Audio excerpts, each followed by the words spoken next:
after something like that, we need John Last to come in and make us laugh again. Yeah, you invited me on the show, and I appreciate that. And I could probably fill the whole hour with Emily Matson's stories. I but know, what do we I all have? could, 5 minutes or something? But yeah. What's the earliest memory that you have of Emily? Well, I would say, a lot of people have said before me that Emily was the life of the newsroom. And as you both know, when I'm in the newsroom and I'm working, I have my headphones on. Yes, you do. And it's to drown out all the noise, all the distractions, so I can concentrate while I'm writing my story. Well, around 3 o'clock every day, here comes Matson. Carrie, you're already there in your section. You've been there, and Emily, you've been there all day just about. And then there's John Duckworth over there in your little section.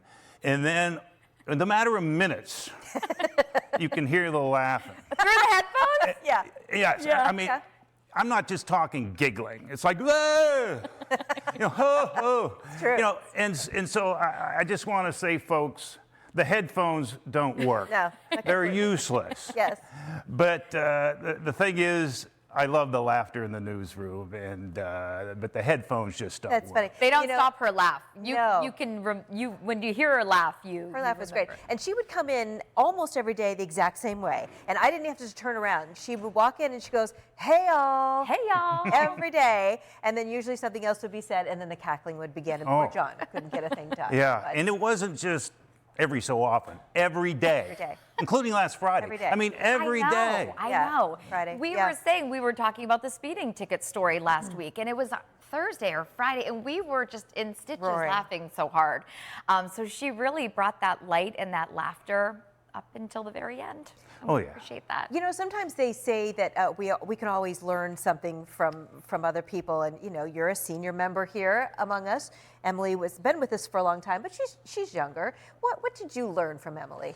Well, I would say that in the last word, I do human interest stories, feature stories, and I rely on the public to give me some advice and story ideas, and they would come up to me on the street, they would email me, they'd call me. But I also rely on my colleagues, my coworkers, to give me story ideas. And Emily was probably the biggest source in the newsroom for my story ideas. Believe it. Yeah.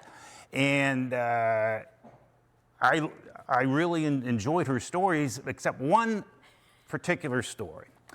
I'm working at night, and I'm going back to the part of the newsroom where the edit bays are, and there was the night crew from a while ago. There was Emily, there was Kristen, and there was Haley.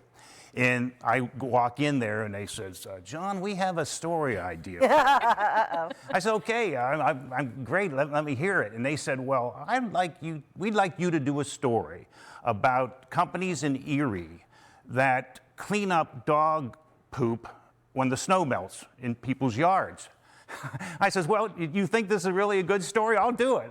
And I did the story. Yeah, right. And I loved it. But that was probably the first story that there was some criticism coming in. My photographer sort of showed too many close-ups of the dog poop. And I remember even Blame Emily. after the story aired, even on the set, I think was gagging a couple of times.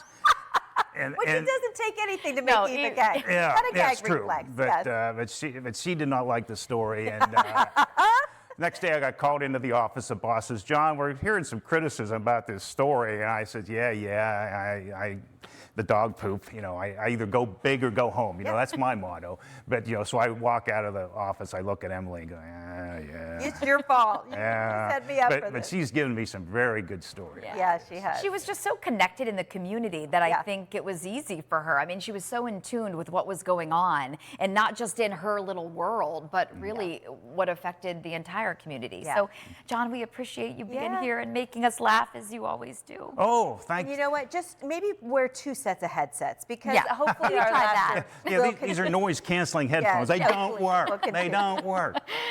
Well, speaking of the one with the gag reflex, we're going to ask our Eva Master Patio. Come on in, Eva. Come on in, Eva. Thanks, You and John. John. Thanks, John. I remember that well. Yes. Yes, I know you do. Story, that's so funny.